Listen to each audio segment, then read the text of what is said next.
Hello, my friends. Welcome to the calming, sleepy story. My name is Brian. I am an English storyteller. Today, I share with you a horror story named The Salem Covenant, and I hope you enjoy it a lot with deep sleeping. Let's get started. The Salem Covenant, a historical horror story. Salem Village, Massachusetts, 1692. Prologue, The Final Fire. Salem Village, 1692. The ground was soaked not with rain, but with blood and the tears of the faithful. They had dragged her through mud and ash, wrists bound with twisted rope, feet bare and bruised. Her white shift, once a sign of purity, now clung to her like mourning cloth, blackened with soot and spit. Sarah Alden, midwife, widow, and healer, stood at the base of Gallows Hill, facing the scaffold.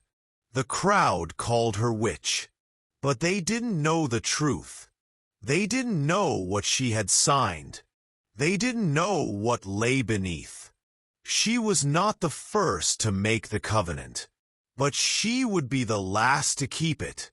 As the noose tightened around her throat, she did not beg. Instead, she whispered something, not in English, not in Latin, something older. The wind howled, the noose jerked, the sky went dark. And so began the curse that would sleep for over 300 years. Until now. Chapter 1. The House on Mercy Hill. Present day, Essex County, Massachusetts.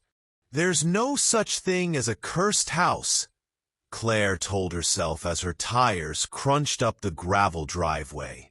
The GPS called it Alden House, but the real estate listing had named it the Mercy Hill Farmstead, a historic colonial revival with restoration potential. Restoration potential, she thought, meant rotting walls, loose floorboards, and the sweet smell of mildew and regret. Still, for an early 30s PhD candidate studying 17th century Puritan theology, it was the kind of place Claire Darrow dreamed about. Remote, atmospheric, and loaded with archives. And for $1,200 a month, it was a miracle. She turned off the engine. The house loomed above her. 3 stories of gray clapboard and shuttered windows, its central chimney crooked like a snapped bone. Wind stirred the trees behind it, and for a moment Claire thought she heard. Whispering? She shook it off. Old wood creaks. Wind howls. That's all. She stepped out with her notebook, recorder, and a folder full of colonial court records, many of which reference this land.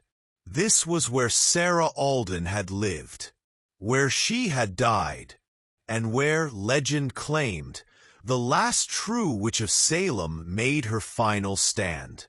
The root cellar. Inside, the house smelled of cinnamon and mold. A strange combination, like someone had tried to cover rot with sweetness. Claire wandered through the rooms, parlor, hearth, narrow stairs, until she found the cellar door tucked behind the kitchen. A single iron ring served as the handle.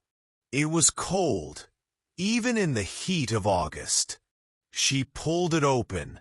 The air below was wrong. Not stale or dusty, but wet, as if the ground still remembered the rain that had fallen in 1692. She clicked on her flashlight and descended. Stone walls, packed dirt, rusted shelves, and in the corner, half buried in earth and roots, a book, bound in cracked leather, locked with a clasp shaped like a thorn vine. The cover bore no title, but her fingers tingled as they touched it. Something about it whispered, "You already know what it says. Nightfall and names." That night, in the attic-turned-study, Claire lit a candle and opened the book. The lock had crumbled to the touch. Inside were names. Dozens, hundreds, written in a spidery hand. Some she recognized, others she didn't. But at the bottom of the first page, 2 words were scrawled in red ink. "The Covenant holds." As she flipped through, something shifted in the house. The air grew heavy. The candle flickered. Her phone, fully charged, died instantly. And beneath the floorboards, someone wept. Chapter 2. Names on the Wind. Claire woke at 3:13 a.m. to the sound of scratching. It wasn't loud. It wasn't frantic. Just deliberate, rhythmic, as if someone was dragging their fingernails slowly across the walls behind her bed. She bolted upright. The attic bedroom was dark, save for the candle stub still flickering low on the desk. Outside, the wind moaned through the trees. Scratch, scratch, scratch. She held her breath. "It's mice," she told herself, or the house settling.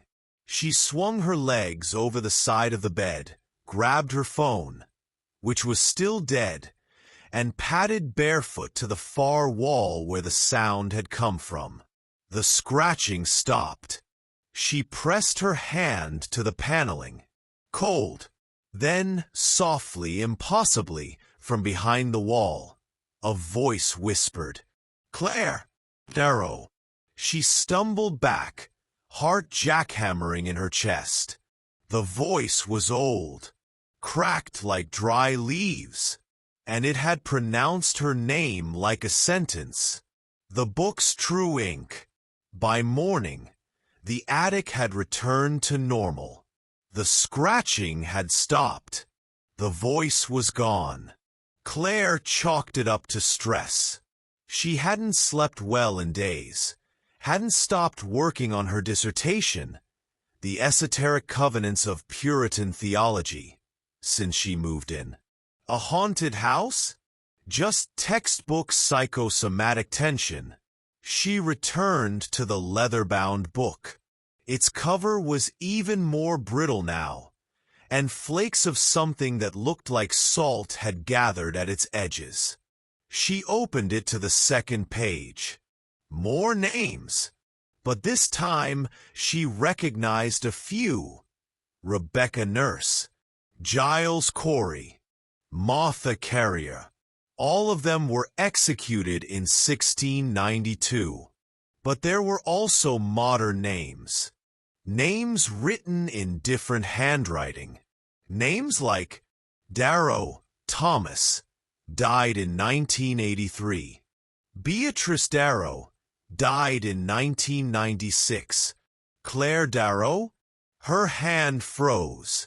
The ink was red and still wet. The visitor. That afternoon, Claire went into town for supplies. She needed candles, a battery pack, and, frankly, fresh air. At the Salem Historical Society, she found an elderly docent named Ruth Lydon. Ruth stared at her for a long moment. "Darrow? You're a Darrow?" Claire nodded. "Why? Is that important?" The woman's lips pressed into a line. "Your family has lived around Mercy Hill since 1740. Some say your bloodline came from England. Others say older places." Claire showed her a photo of the book she'd found in the cellar. Ruth paled. "Where did you find that?" "In the house." "The cellar." Ruth leaned closer, voice hushed. "That book's not supposed to exist. That's the Covenant ledger. The Puritans kept it hidden because it doesn't record the names of witches. Claire frowned. What does it record, then?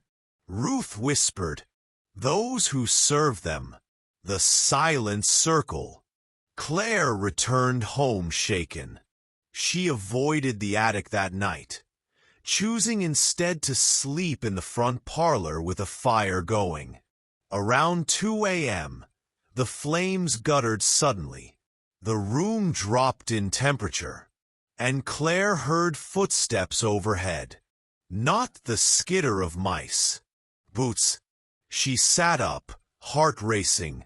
Above her, the footsteps circled, slow and deliberate, like a ritual. Then something began knocking from beneath the floorboards. Not random. A pattern. 3 knocks. Pause. 2 knocks. Long pause. 3 again. She stood, hands trembling, and whispered aloud. Who's there? The fire behind her flared violently, and then died. In the pitch dark, a voice hissed. The Covenant is open again. Chapter 3. The Circle Below. By morning, Claire was exhausted, shaken, and no longer sure she was imagining anything. She needed proof. Of something. Anything. Her recorder had captured only static. Her camera had failed to save the nighttime footage. And when she tried to photograph the ledger, her phone shut off again. Back in the cellar, she searched for wiring, pipes, speakers. Any explanation. What she found was a circle.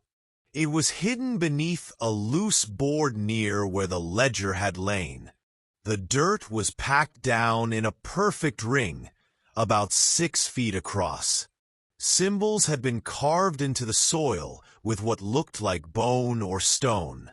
At each cardinal point sat an old, rusted object. A thimble, black with soot. A teething ring, carved from wood. A button, sewn from skin. A tooth, definitely human. Claire knelt, heart thudding, and brushed her fingers over the symbols. They burned cold to the touch, as if the earth remembered every drop of blood that had soaked it. The second voice. That night, she didn't sleep. She waited. The footsteps returned at exactly 2:03 a.m. This time, she followed them. Up the attic stairs, past the bookshelf, to the crooked chimney at the house's peak. The air was thick with ash. She placed her palm on the stone and whispered, "What are you?" And a new voice, not the old woman's, not the child's, answered from within the chimney. "We are waiting."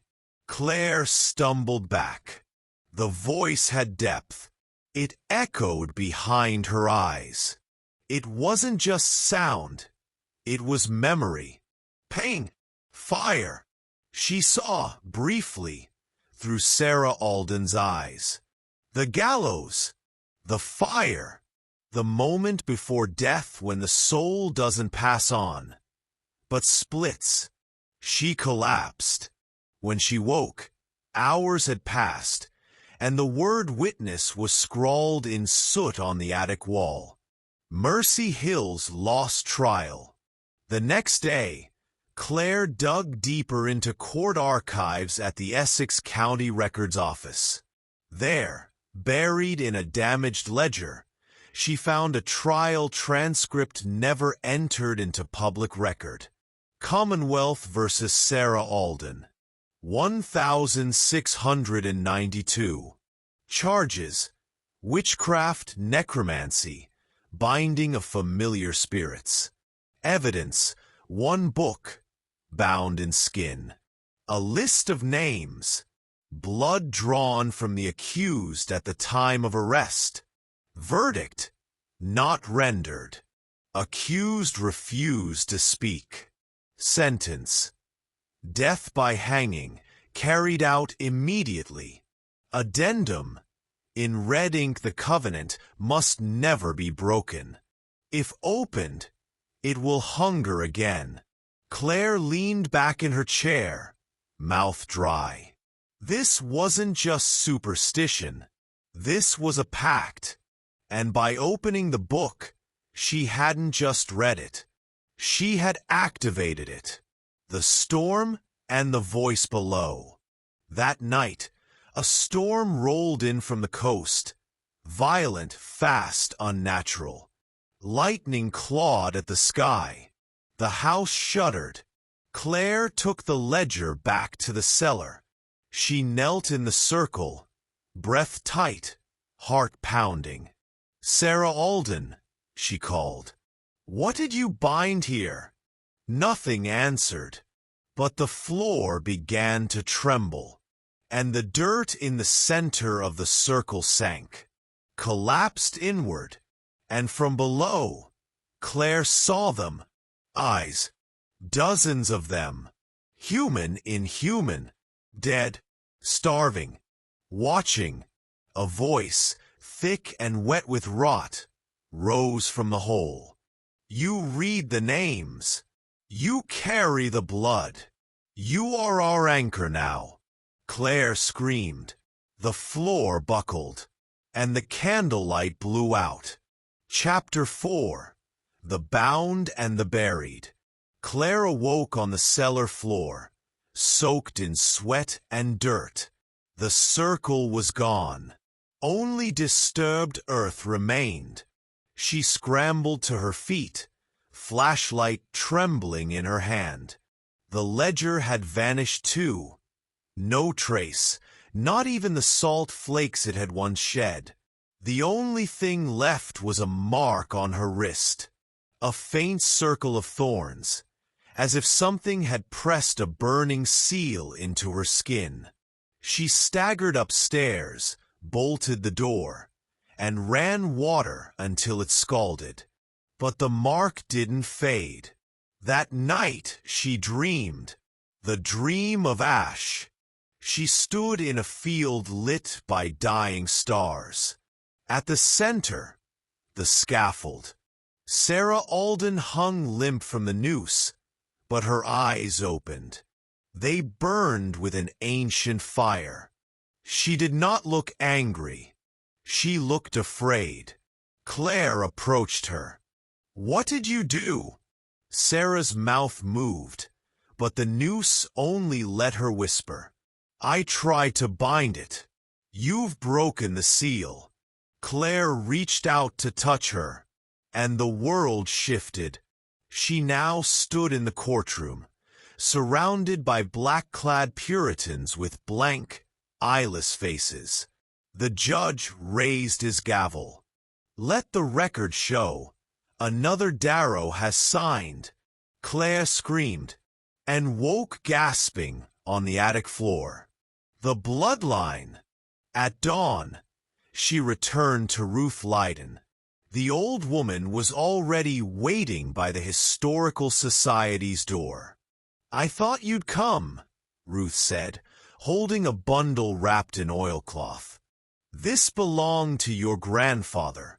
He came asking questions too." Inside the cloth, a page torn from the original ledger. It bore only one sentence, scrawled in blood. "When the last of Darrow's line speaks the covenant aloud, the binding will break, and the soil shall feed again." Ruth looked grave. "Your grandfather tried to destroy the circle. He failed. Your mother fled Salem before it could claim her. But you came back. That house brought you." Claire shook her head. "I didn't summon anything." Ruth's expression didn't change. "But it summoned you. The return to the hill." Claire returned to Mercy Hill one final time. This time, she brought salt, oil, and a matchbook from her car. If the circle couldn't be unbound, she would burn it out. She descended to the cellar. The soil pulsed beneath her. The hole had returned, deeper now, wider, as if something beneath had begun to rise. She scattered salt, poured the oil, and lit the match. A scream erupted from the ground. Not human, but made of many voices at once. The fire leapt high, catching on unseen shapes that coiled from the pit. Sarah Alden's voice rang out through the smoke. "End it, Claire. Bind it again. With your name." Claire hesitated. Then she dropped the final match into the center. Silence and smoke. The fire died by morning. The cellar was blackened and cracked, but the hole was gone. The ledger, resting on the burnt circle, now bore only one name on the last page: Claire Darrow. Sealed, bound, and beneath it, in new ink, "The Covenant holds." Claire left the house without looking back. Later, in her final dissertation, she wrote only one cryptic sentence about Mercy Hill. "Some covenants are not between man and God.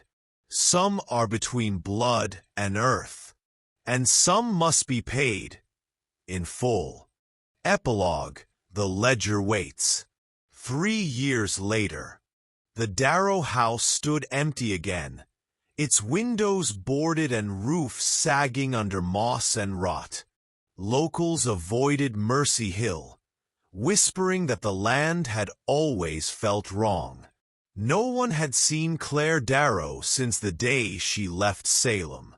Her university marked her as on extended leave. The house, still under her name, was quietly sold at auction, but no one claimed the deed. Then one October morning, a young couple from Boston, Tessa and Mark, arrived.